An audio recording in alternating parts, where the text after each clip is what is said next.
so rotten, she wants migrants picking cotton. We present to you Democratic Congresswoman Jasmine Crockett, who made this shocking argument why America needs immigrants. Roll it, Alfred. So I had to go around the country and educate people about what immigrants do for this country, or the fact that we are a country of immigrants. Right. The fact is, ain't none of y'all trying to go and farm right now. Okay, so I'm lying. Raise your hands. When the wheels fall off. You're not. Jasmine Crockett stepped into the spotlight as if her bold style and dramatic makeup alone could command the room. But Megyn Kelly and Greg Gutfeld weren't impressed. They came at her like a demolition team, smashing through her points with sharp, no-nonsense commentary. Gutfeld's takedown hit so hard, it felt as if the studio should have flashed warning lights, and Megyn sliced through Jasmine's flimsy claims like a seasoned attorney watching a disastrous courtroom scene. What looked like a tense strategic showdown quickly became a public checkmate.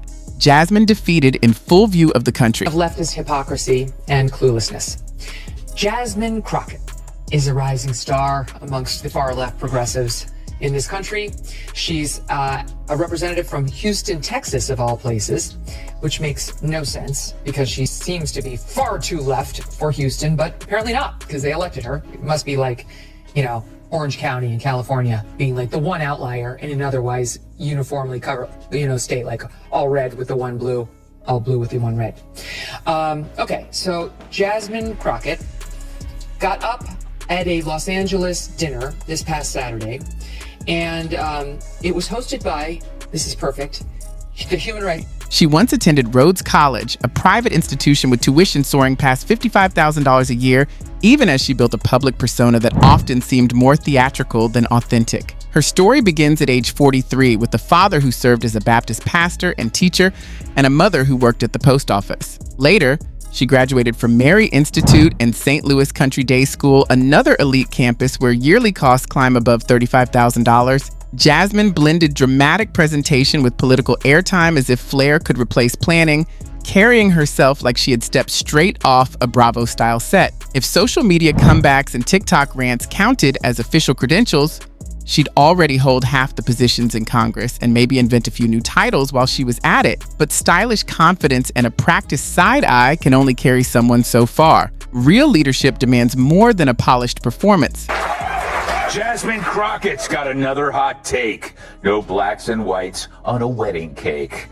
The Democrats' new chosen one, Jasmine Crockett, is in the news again for an old clip where she attacked Florida Rep Byron Donalds for marrying a white woman. Roll it, Bertha. The fact that you sitting around talking about life was better under Jim Crow? Is this because you don't understand history? Or literally it's because you married a white woman and so you think that whitewashed you? That's not very woke. Even without fancy filters, soft lighting, or cheerful emojis, these two media heavyweights know how to leave a mark. They didn't show up to chat or keep things polite. Instead of warm campfire humor, they brought the force of a televised teardown, every remark landing like a shockwave. Dressed as if she were auditioning for a reality competition, Jasmine walked into what felt like a high-pressure business showdown. The filibuster version of her had no shield for what came next. This wasn't a gentle podium exchange filled with polite thank yous. It was a full-speed verbal crash course, and Jasmine rolled in on a tricycle straight into a roaring monster truck arena. To put it simply, Greg Gutfeld arrived with the sharpness of a wild raccoon who somehow memorized the Constitution. That's what she does. She puts out this video of her acting in a certain way, and that's how she fundraises.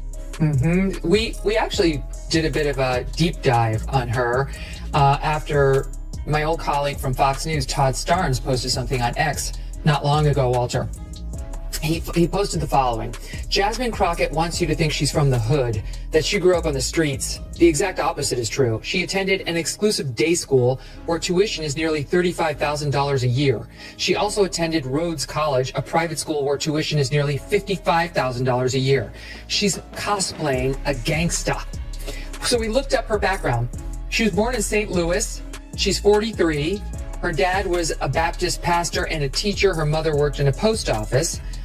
She graduated from Mary Institute in St. Louis Country Day School, one of the most expensive private schools in the city. Indeed, the current tuition, $35,000. And weaponized sarcasm with expert aim. Megyn Kelly stepped in like the school principal who ends a cafeteria fight with a single look. Steady, calm, unmistakably in charge. Meanwhile, Jasmine kept flinging shaky statements around like cafeteria mash, unaware that the whole scene was being recorded in crystal clear 4K for everyone to replay endlessly.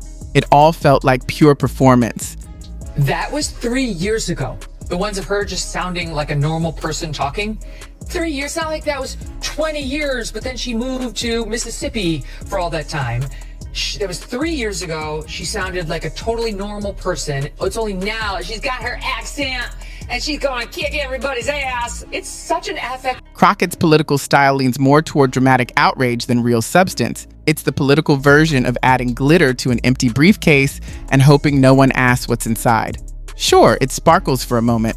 Loud, flashy, impossible to miss. But once the shine wears off, all that remains is a hollow act overloaded with attitude. Her proposal didn't even reach a serious stage in committee. It was pretend seriousness wrapped in costume energy, the kind of moment crafted more for viral clips than actual decision-making. She seems to forget that dramatic pauses and curated poses might grab social media views, but they don't equal leadership. Greg didn't need to shout. Just a few dry, cutting remarks were enough to make her entire argument collapse like a cheaply tailored suit bought in a hurry by a nervous campaign fan. This woman, I've had about enough of her. She wants to be like a member of the squad. She thinks of herself like an AOC. She talks like, she's from the hood. Meanwhile, she grew up in a nice family. She didn't talk like this 3 years ago. 3 years ago, she sounded like you and I sound in this conversation. Like, I'm really excited to be going to Congress. I can't wait to get started on my new job. And now she's like, we need to smack him in the head. We know that we work for the American people. And what we not gonna do is stand around while they pull this that they trying to pull right now. Like, what? What are you, we have videotape. Why are you talking like that? No one believes this bullshit. And now she's graduated to acting like a thug. So congratulations, your term in the U.S. Congress is going really well. That was a great. By this point, she'd taken on the role of a showy troublemaker. So congratulations. Apparently, that counts as fun in Congress now. Greg treated her talking points the way a cashier tosses expired coupons, dismissed without hesitation because they added nothing to serious discussion. Jasmine tried to puff herself up as if she delivered a grand finale, but Greg looked so unmoved he could have finished a crossword during her speech and still fire off a joke before she wrapped up. Then Megyn Kelly arrived with the kind of poised confidence that makes everyone straighten up instantly. Suddenly, Jasmine's dramatic routine sounded less like a lawmaker defending her view and more like someone auditioning for a political version of Mean Girls. Megyn rolled out dates, facts, and a quiet ability to read someone's entire performance without saying a word. Is going to be the gift that keeps on giving. Yeah. You are going to be so glad she Keep popped her up around. on the scene. That's gonna make up for the White House Correspondents' Dinner. We're gonna get a segment a day from her. Watching her dismantle Jasmine's act felt like witnessing a determined tax auditor reviewing every line, methodical and oddly satisfying. And since this wasn't a tightly timed debate, Megyn walked through Crockett's record with the focus of a student inspecting a science class specimen. The twist? There wasn't much to review. Jasmine liked to portray herself as a team leader, but her contributions resembled a sloppy group project where her only job was adding decorative emojis to the slide deck. Crockett doesn't center her work on policy, it's all about theatrics. Her public persona relies on the illusion of bold resistance, packed with finger snaps, exaggerated eye rolls, and caption-ready moments crafted for social feeds rather than the House floor. Is she making any point there?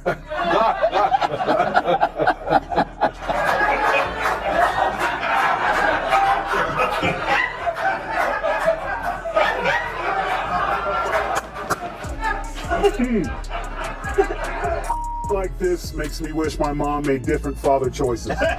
It's not that she lacks smarts, it's that she repeatedly leans into misleading takes whenever cameras are on and hashtags are heating up. At this point, she needs a skilled PR team and maybe a mentor to remind her that Capitol Hill isn't a stage for televised showdowns or improv routines. The lowest moment came when Jasmine tried to deliver a dramatic line about standing up for the people. Greg didn't respond. He simply paused and smiled. That quiet reaction revealed how empty her declaration was, like a spotlight exposing a mime who forgot their act at. Megyn, meanwhile, stayed steady, showing the relaxed certainty of someone who has weathered multiple national elections and drawn more attention than a celebrity going through yet another high-profile breakup.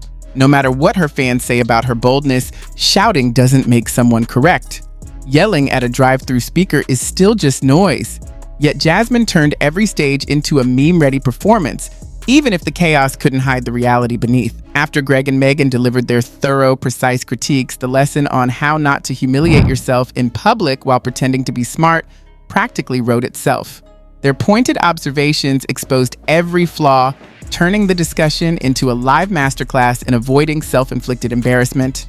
Jasmine flung meaningless statements like confetti at a New Year's party. So this is funny. Jasmine Crockett sits on the Judiciary Committee, and about a month ago, Walter, I testified. Yes, before the we saw Judiciary. this. Yeah, and the hearings, the full committee hearings, are quite long. You can be there for over 4 hours. So, and they let the most junior members ask questions last. So I had to sit for quite a long time. And then at the very end, Jasmine Crockett, who I had never heard before, suddenly started screaming at me and Michael Schellenberger. And when you're a witness in Congress, you have to pay attention to what everybody says, because you never know when you're going to be asked an actual question and allowed to, maybe even allowed to speak.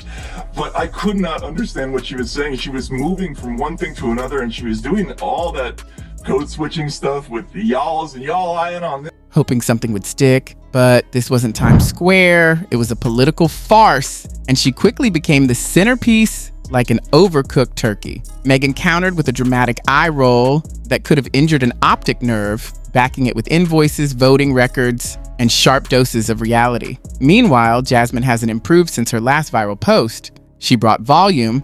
Gutfeld and Kelly brought facts, references, and the unshakable precision of seasoned professionals. else. Jasmine positioned herself as if preaching from Mount Olympus, yet every move was driven by the thrill of Twitter chatter. After such a disastrous on-air moment, you might expect reflection, a civics book, or even a peek at real law. Instead, she doubled down like someone trying to play Uno in a courtroom. Reverse, skip, draw 4. Everything unraveled spectacularly because Greg and Megyn weren't playing games. They were delivering real-world reality checks during a crowded press event. Jasmine's performance didn't just fall short. It exceeded the low expectations set by her campaign promises. This wasn't personal. Share your boxcar with people of color? I do. My boxcar does not know race, does not know gender. It is a welcome space where only deodorant is not welcome. I like this Jasmine Crockett lady, right? It's a great name, isn't it, for a villain? Yeah. Crockett is the whitest last name you could ever have. Sonny Crockett, Miami Vice. Yes? It's like the whole thing is like, because I've seen her, she's very well spoken, and then she gets on certain programs and lets it. So maybe this whole thing is like a Netflix documentary, like a new spin on Dr. Jekyll and Mrs. Hyde. Gutfeld and Kelly weren't mocking her. They revealed the empty activism of social media influencers who turned serious hearings into clickbait spectacles. Jasmine has described herself as dramatic 29 times, but if even half that energy went into actual legislation instead of perfecting camera angles, she might have passed something more substantial than a committee disguised as an elevated tweet. Politics is about results, and Gutfeld's dry dissections highlighted the futility of her approach. It seems whoever drafted her political resume stopped after learning 3 steps to sound woke. Loud declarations, self-importance, and zero measurable achievements were all that remained. Yet she remains a spectacle, guaranteed to entertain the press, even if nothing else is accomplished. Every day she presents herself like a glitter-framed social media post, while Megyn Kelly cuts through the performance with the precision of a chainsaw through butter. Strip away the hashtags and theatrics, and it's clear Crockett's focus isn't public service, it's brand building, pure and simple. That isn't leadership, it's a deceptive PR scheme masquerading as politics. Jasmine avoids accountability, turning criticism into opportunities for self-indulgent TED Talk moments. Likes, shares, and viral outrage are her currency, but they don't build infrastructure or improve lives. Gutfeld summed it up perfectly. Her politics are like microwaving prefabricated food and calling it homemade. Lots of noise, no substance, and inevitable disappointment. Like IKEA furniture, her arguments collapse under the slightest pressure. If you're gonna talk about black history, at least know it. At least know it, okay? But it goes back to, that was 45 seconds of some of the, like, Kamala, you good right now. That was some of the dumbest I ever heard in my life. Here's the thing. This goes back to what we talked about earlier. They never have a solution. Just listen to your dumbass talk. You want to talk about agriculture? Why don't you fix the lottery? Why don't you make it easier for people who want to come into this country to work in agriculture and equitation? Her strategy relies on speaking loudly rather than knowing what she's talking about. When confronted, she retreats, deflects, and treats even the air around her as a personal insult. She seems to picture herself as Rosa Parks with a ring light. But let's be clear, Rosa Parks didn't stream her protest in portrait mode. Megyn exposed the emptiness of that performance without lifting a finger. One pointed comment the morning after Election Day made Jasmine's talking points vanish faster than her campaign promises. It was almost poetic, a living contradiction, demanding justice without putting in the work. She parades a press badge like a luxury item while claiming persecution.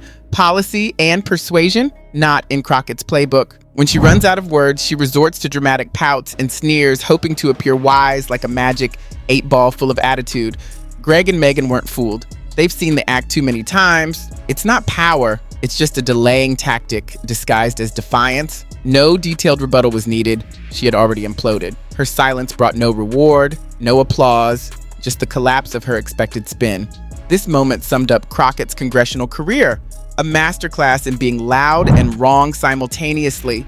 She acts as if attention alone grants authority, treating Congress like an amateur slam poetry stage instead of doing real work.